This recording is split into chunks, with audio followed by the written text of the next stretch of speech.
अस्सलाम वालेकुम वरहमतुल्लाहि वबरकातुहू। मैं Mohammad Ashraf. Welcome my to YouTube channel G M computer take.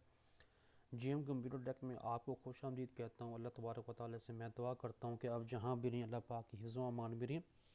हमेशा की तरह मेरी छोटी सी गुजारिश होती है कि आप मेरे इस चैनल एम कंप्यूटर टेक को सब्सक्राइब करें और साथ ही बेल के आइकन पर लाजमी क्लिक करें ताकि मेरी हर नई आने वाली वीडियो का नोटिफिकेशन आप तक पहले पहुँचे और मेरी वीडियो को इतना मुकम्मल वॉच किया करें और दूसरों तक शेयर किया करें। आज की इस वीडियो में हम ये सीखेंगे कि माइक्रोसॉफ्ट वर्ड के अंदर जो हमारे पास फाइल मेन्यू होती है, इस मेन्यू के अंदर कौन कौन से टूल होते हैं और उनका टूल का क्या क्या वर्क होता है। फाइल मेन्यू की इस वीडियो में, ये हमारी जो दूसरी वीडियो है, पहले वीडियो में आपको सबसे पहले मैंने ये सिखाया था कि हम जो माइक्रोसॉफ्ट वर्ड के अंदर हम अल्फाज टाइप करते हैं तो अल्फाज को जो साइज़ होता है उसको हमने कैसे इंक्रीज़ करना है, उसको हमने कैसे डिक्रीज़ करना है। दूसरे अल्फाज में अगर हम ये कह सकते हैं कि अगर हमने जो अल्फाज का साइज़ बढ़ाना है तो हम अल्फाज को साइज़ को कैसे बढ़ा सकते हैं और अल्फाज को हम कैसे हम कर सकते हैं।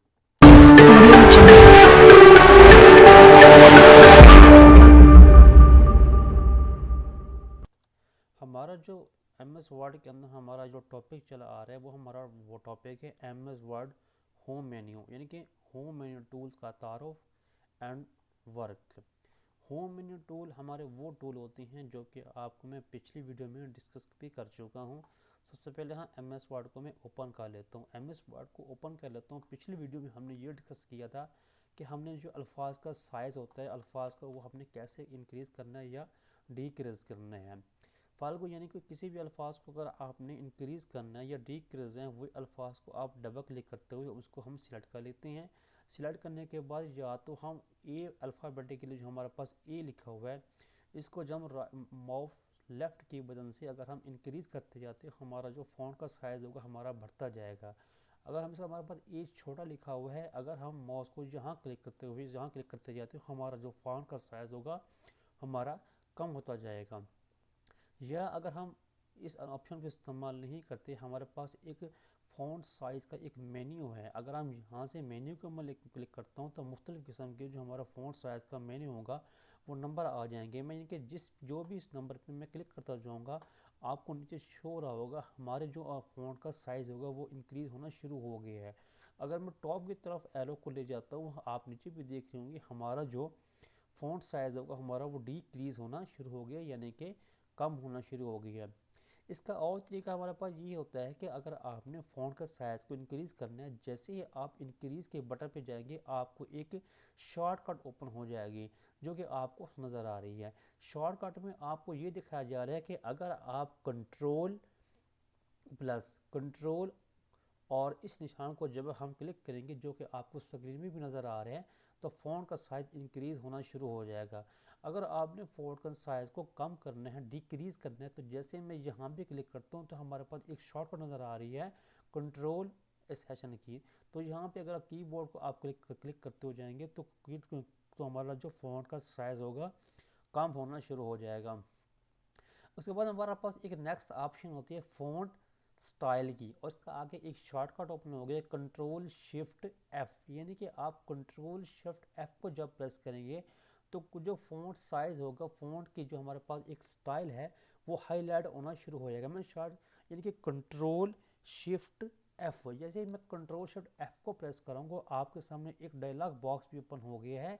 इसमें आपको ये दिखाया जा रहा है कि आपने कौन सा फ़ॉन्ट आपने चेक करना है, कौन सा फ़ॉन्ट को आपने सिलेक्ट करना है। मैं ऐसा करता हूँ कि फॉर एग्जांपल कि अगर हम फ़ॉन्ट के स्टाइल पे इसमें एरो पे ऊपर क्लिक करता हूँ तो आप देख रहे हैं कि मुख्तलिफ़ किस्म के फ़ॉन्ट स्टाइल ओपन हो गए हैं। मैं जैसे ही जो भी फ़ॉन्ट स्टाइल के ऊपर मैं क्लिक करना चाहता हूँ, जो भी मुतलका अपना स्टाइल है वो मैं क्लिक करूँगा, आप नीचे देख रहे हैं वही मुतलका उसके ऊपर अप्लाई होना शुरू हो गया है। तो इस एरोस के बटन से हम नीचे भी काफ़ी सारे स्टाइल हैं, अगर हम इसको नीचे करना चाहें तो इसको हम नीचे करके अप डाउन करके इसको हम वही फ़ॉन्ट स्टाइल इन मुतलका फ़ॉन्ट के ऊपर अप्लाई कर सकती हैं। फॉर एग्जाम्पल कि मैंने ये ब्रेड ऑफ वे एक स्टाइल है, अगर मैं यहाँ क्लिक करते हुए मैं यहाँ क्लिक करता हूँ तो आप देख रहे हमारा जो फ़ॉन्ट स्टाइल होगा हमारा चेंज हो गया है। मैं दोबारा क्लिक करने आपको अब दिखाता हूँ। सबसे पहले मैं इसको सिलेक्ट कर लेता हूँ। सिलेक्ट करने के बाद जैसे ही मैं फ़ॉन्ट स्टाइल के ऊपर मैं क्लिक करता हूँ, फ़ॉन्ट स्टाइल के ऊपर क्लिक करने के बाद मुख्तलिफ़ किस्म के फ़ॉन्ट स्टाइल ओपन हो गए हैं। तो मैंने जो भी फ़ॉन्ट स्टाइल अप्लाई करना है, जो फ़ॉन्ट स्टाइल इस मुतलका फ़ॉन्ट के ऊपर अप्लाई करना है, तो जैसे ही मैं इनके ऊपर आगे क्लिक करूँगा तो वही फ़ॉन्ट स्टाइल इस अल्फाज के ऊपर अप्लाई हो जाएगा जो आगे आपको इस वीडियो में भी नज़र आ रहा है। इसके बाद हमारे पास एक ऑप्शन होती है बोल्ड की। बोल्ड का मतलब ये होता है कि अगर हमने फ़ॉन्ट है इसको हमने थोड़ा सा मोटा करना है, मोटाई शेप में ले आना है, जैसे मैं बीप के ऊपर मैं माउस को क्लिक करूँगा, हमारा जो फ़ॉन्ट का स्टाइल होगा वो हमारा बोल्ड हो जाएगा, जो आपके इस वीडियो में भी आपको क्लियर आ गया है। उसके हमारे पास एक आपको होती है अटैलिक की। अटैलिक का मतलब ये होता है कि अगर आपने फ़ॉन्ट को अटैलिक करना है, थोड़ा सा इसको तिरछी शेप में ले आना है, तो जैसे ही मैं अटैलिक के आइकन पर क्लिक करूँगा, हमारा जो फ़ॉन्ट का स्टाइल होगा वो हमारा अटैलिक शेप में चेंज हो जाएगा, जो आपको इस चीज़ में अप्लाई होना हो गया है। उसके बाद हमारे पास एक ऑप्शन होती है यू की। यू का मतलब ये होता है कि अगर आपने इन फ़ॉन्ट के नीचे अगर आपने लाइन लगानी है, तो जैसे ही मैं यू के ऊपर क्लिक करूँगा, हम जो तो नीचे इस जो मुतलका मैंने जो फ़ॉन्ट को क्लिक किया हुआ है, इस फ़ॉन्ट के नीचे एक अंडरलाइन लग जाएगी, जो कि आपको भी नज़र आ रही है। अगर मैं इस थोड़ा सा एरो को मैं इस ड्रॉन राउंड को क्लिक करता हूँ, तो हमारे पास एक किस्म के मुख्तलिफ़ किस्म की लाइन स्टाइल ओपन हो जाते हैं। यानी कि अगर हम चाहते हैं कि जो हमने उस फॉन्ट के नीचे लाइन लगाई है, अगर मैं ये हमारा लाइन स्टाइल मुझे पसंद नहीं आया, तो अगर मैं और लाइन लगाना चाहता हूँ, मैंने मतलब का जो भी नीचे मैं सिलेक्ट करता जाऊँगा, जो भी लाइन स्टाइल को मैं क्लिक करता जाऊँगा, आपको नज़र आ रहा है कि इस मेरे जो उसका लाइन का कलर होगा, लाइन का स्टाइल होगा, वो मुख्तलिफ शेप में चेंज होना शुरू हो जाएगा। अब मैं जो भी लाइन की स्टाइल को जैसे ही मैं क्लिक करूँगा, तो वही लाइन स्टाइल मुतलका फ़ॉन्ट के नीचे अप्लाई हो गया, जो आपको इस वीडियो में भी नज़र आ रहा है। उसके हमारे पास दूसरी ऑप्शन होती है, ये भी होता है स्ट्रिक थ्रोट की। स्ट्रिक थ्रोट का मतलब ये होता है कि अगर मैं किसी वर्ड के दरमियान में लाइन लगाता हूँ, तो जैसे ही मैं यहाँ पे क्लिक करता हूँ, तो स्ट्रिक थ्रोट यानी कि जो लाइन दरमियान पर लग जाएगी, जो कि आप इस वीडियो में भी आपको नज़र आ रहा है। अगर मैं इसको हटाना चाहता हूँ, मैं इसको दोबारा इस पर क्लिक करूँगा, वही हमारा जो स्टाइल होगा, वही जो लाइन होगी जो वर्ड के दरमियान लगी हुई है, वो ख़त्म हो जाएगी। तो अगर मैं इसको मैं यू को भी हटाना चाहता हूँ, यानी कि अंडरलाइन को मैं इसको हटाना चाहता हूँ, तो जैसे मैं यू को मैं क्लिक करूँगा, तो इसके नीचे जो अंडरलाइन होगी वो ख़त्म हो जाएगी।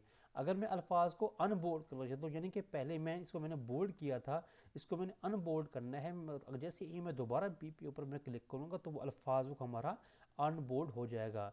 अगर मैं अल्फाज को अटैलिक शेप में नहीं लेना चाहता, यानी कि जो सबसे पहले मैंने अल्फाज को अटैलिक शेप में लिया था, तो अगर ही मैं अटैलिक शेप के ऊपर दोबारा मैं क्लिक करूँगा, तो अल्फाज के जो अटैलिक शेप होगी वो ख़त्म हो जाएगी। उसके बाद हमारे पास एक ऑप्शन होती है हाईलाइट कलर की। हाईलाइट कलर का मतलब ये होता है कि अगर मैंने कोई भी अल्फाज सेलेक्ट किया हुआ है, अगर मैंने उसको कलर देना है, उसके ऊपर मैंने कलर हाईलाइट दे लेना है, तो जैसे ही मैं कलर के ऊपर क्लिक करूँगा, हाईलाइट कलर के ऊपर क्लिक करूँगा, तो वही हाईलाइट कलर की जो हमारे पास शेप होगी, वो मुतलका सिलेक्टेड वर्ड के ऊपर अप्लाई हो जाएगी, जो आपको इस तरह आ रहा है कि सबसे पहले बाय डिफ़ॉल्ट जो हमारा हाईलाइट कलर था वो येलो था। अब जैसे ही मैंने येलो के ऊपर क्लिक किया, तो मेरा जो हाईलाइट कलर है, जो हमारा सिलेक्टेड वर्ड है, वो येलो कलर के ऊपर चेंज हो गई है, येलो कलर इसके ऊपर अप्लाई हो गई है। अगर मैंने कोई इसके अंदर और की अप्लाई करना है, और वर्ड और मैंने कलर इसके ऊपर अप्लाई करना है, सबसे पहले मतलब मैं वर्ड को पहले मैं सिलेक्ट करूँगा। वर्ड को सिलेक्ट करने के बाद वैसे ही मैं हाईलाइट कलर के शेप पे जाऊँगा, तो मुख्तलिफ़ किस्म के हमारे पास कलर ओपन हो जाएंगे। अगर मैं चाहता हूँ कि मैंने उसके ऊपर ग्रीन वर्ड को अप्लाई करना है, ग्रीन कलर को अप्लाई करना है, तो जैसे ही मैं ग्रीन कलर को ऊपर क्लिक करूँगा, आपको व्यू में भी नज़र आ रहा है कि उसको मुतलका वर्ड के ऊपर ग्रीन कलर अप्लाई हो जाएगा। अब जैसे ही मैं फॉर एग्जांपल मैं इसके ऊपर रेड कलर अप्लाई करता हूँ, मैं जैसे ही मैं रेड कलर के ऊपर जाऊँगा, वही रेड कलर इसके ऊपर अप्लाई होना शुरू हो गया है। अब जैसे ही मैंने इसके ऊपर क्लिक करूँगा, तो वही रेड कलर मुतलका वर्ड के ऊपर अप्लाई हो गया है। इसके बाद आपको एक नेक्स्ट ऑप्शन आती है, अगर मैं इस वर्ड को आप इसको मैं अनअप्लाई करना चाहता हूँ, इसको मैं अप्लाई नहीं करना चाहता, तो जैसे ही मैं इस एरो के ऊपर क्लिक करूँगा, हमारे पास एक नो कलर की ऑप्शन है, तो जैसे ही मैं नो कलर की ऑप्शन पर क्लिक करूँगा, तो हमारे पास जो वर्ड के ऊपर हाईलाइट कलर होगा वो ख़त्म हो जाएगा, इसके ऊपर जो बिल्कुल भी कुछ भी नज़र नहीं आएगा। आज की वीडियो में इतना ही काफ़ी है। इंशाल्लाह मज़ीद जो टूल होंगे वो हम डिस्कस करेंगे अगली वीडियो में। तब तक के लिए फ़ी अमानिल्लाह, अल्लाह हाफिज़, गुड बाय।